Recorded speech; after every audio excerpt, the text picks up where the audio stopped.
Halo semua, apa kabar? Pernah nggak sih Anda berdiri di depan kulkas tengah malam, galau, antara mau makan lagi biar tidurnya nyenyak, atau ya udahlah tahan aja perut yang udah mulai bunyi? Nah ini tuh dilema klasik banget kan? Hari ini kita bakal bedah tuntas apa kata sains tentang pilihan mana yang sebetulnya paling baik buat tubuh kita. Jadi pertanyaannya simpel aja sebetulnya. Mana yang lebih bagus? Tidur dengan perut yang rasanya nyaman karena baru diisi? Atau justru biarin agak kosong sedikit supaya badan bisa istirahat total? Mana sih yang beneran bermanfaat buat kesehatan kita? Apalagi buat jangka panjang? Yuk kita cari jawabannya bareng-bareng. Nah, untuk bisa jawab pertanyaan tadi, kita harus mulai dari dasarnya dulu.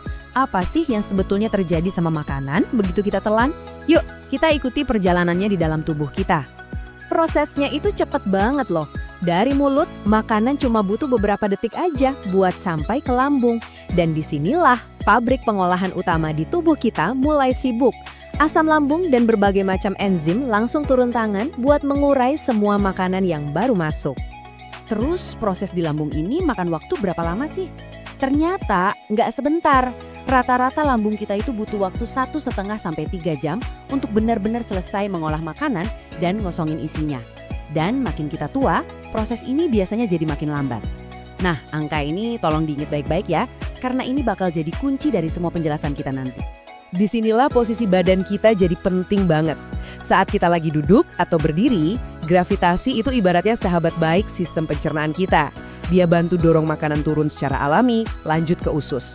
Tapi, begitu kita rebahan, ceritanya jadi beda. Kita justru melawan gravitasi. Semua bantuan alami tadi jadi hilang. Nah, ini dia nih biang keroknya. Pas Anda berbaring dengan kondisi perut yang masih penuh, isi lambung yang isinya campuran makanan plus asam punya resiko besar buat naik lagi ke kerongkongan. Inilah yang sering kita sebut sebagai heartburn atau sensasi panas di dada itu loh. Ini bisa terjadi terutama kalau katup antara lambung dan kerongkongan kita udah nggak sekuat dulu lagi. Oke, sekarang kita udah ngerti kan cara kerjanya gimana? Mari kita lihat lebih dalam lagi. Apa aja sih resiko nyata dari kebiasaan tidur dengan perut penuh ini? Dan percaya deh, ini efeknya jauh lebih serius dari sekedar rasa nggak nyaman sesaat. Coba deh bayangin gini, malam hari itu seharusnya jadi waktunya badan kita buat istirahat total, buat perbaikan diri. Tapi kalau perut Anda masih penuh, badan kita jadi nggak bisa istirahat. Dia dipaksa lembur buat mencerna. Akibatnya apa? Pertama, pencernaannya jadi nggak maksimal. Kedua, risiko asam lambung naik jadi lebih tinggi. Ketiga, kualitas tidur Anda pasti keganggu karena badan nggak bisa rileks sepenuhnya. Dan yang keempat, kalau ini jadi kebiasaan jangka panjang, metabolisme kita bisa ikutan kacak. Dan ini jadi makin parah kalau kita ngomongin jenis makanannya. Masalah ini bisa jadi 2 kali lipat lebih buruk kalau yang Anda makan itu makanan berat, tinggi karbohidrat dan lemak. Contohnya kayak nasi goreng, mie instan, atau pasta krim pas tengah malam. Makanan kayak gitu maksa sistem pencernaan kerja ekstra keras tepat di saat dia seharusnya lagi istirahat. Oke, sekarang kita masuk ke bagian yang paling tersembunyi, tapi mungkin justru yang paling penting. Gimana caranya makan larut malam itu bisa ngacak-ngacak sistem hormon kita pas lagi tidur? Jadi, setiap malam pas kita tidur nyenyak, tubuh kita itu memproduksi sesuatu yang luar biasa. Namanya hormon pertumbuhan atau growth hormone. Anggap aja ini kayak tim perbaikan internal super canggih di tubuh kita. Tugasnya itu memperbaiki sel-sel yang rusak, memulihkan otot abis kita beraktivitas seharian, menjaga tulang tetap sehat, dan intinya dia yang ngurusin semua proses regenerasi tubuh. Bahkan dia juga yang bantu memperlambat proses penuaan. Tapi ada 2 syarat nih yang wajib dipenuhi biar tim perbaikan ini bisa kerja maksimal. Syarat pertama, kadar gula darah di tubuh kita harus lagi rendah. Dan syarat kedua, tubuh kita harus dalam kondisi istirahat total. Nah, kombinasi inilah yang seharusnya terjadi secara alami pas kita lagi tidur pulas. Nah, inilah reaksi berantai yang terjadi. Anda makan larut malam, otomatis gula darah Anda naik. Sebagai respons, tubuh langsung melepaskan hormon insulin buat nurunin gula darah itu. Nah, ini dia masalah utamanya. Insulin itu kayak musuh bebuyutannya hormon pertumbuhan. Begitu ada insulin, produksi hormon pertumbuhan langsung berhenti total. Artinya apa? Tim perbaikan kita itu yang nggak jadi kerja malam itu. Dampak jangka panjangnya serius banget. Seperti yang bisa kita baca di sini, kalau kebiasaan ini diterusin, tubuh kita jadi kehilangan kemampuannya buat pulih secara optimal. Artinya, fungsi tubuh kita menurun lebih cepat dari yang seharusnya. Gampangnya gini deh, kita itu secara nggak sadar lagi mempercepat proses penuaan diri sendiri, sedikit demi sedikit setiap malam. Oke. Jadi kesimpulannya, tidur pas lagi kenyang itu nggak bagus. Tapi Apa berarti solusinya kita harus tidur kelaparan sampai nggak bisa merem? Ya tentu nggak gitu juga.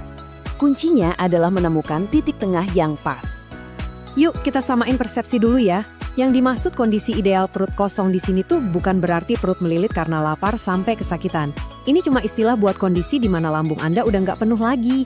Udah selesai ngerjain tugas utamanya mencerna makanan terakhir yang Anda makan. Terus gimana dong kalau emang lapar banget sampai susah tidur? Nah, jangan buru-buru nyari makanan atau cemilan, anggap aja itu alarm dari badan kita. Sebuah sinyal kalau ada sesuatu yang perlu diperbaiki dari pola makan Anda seharian, bukan cuma soal 1 jam sebelum tidur.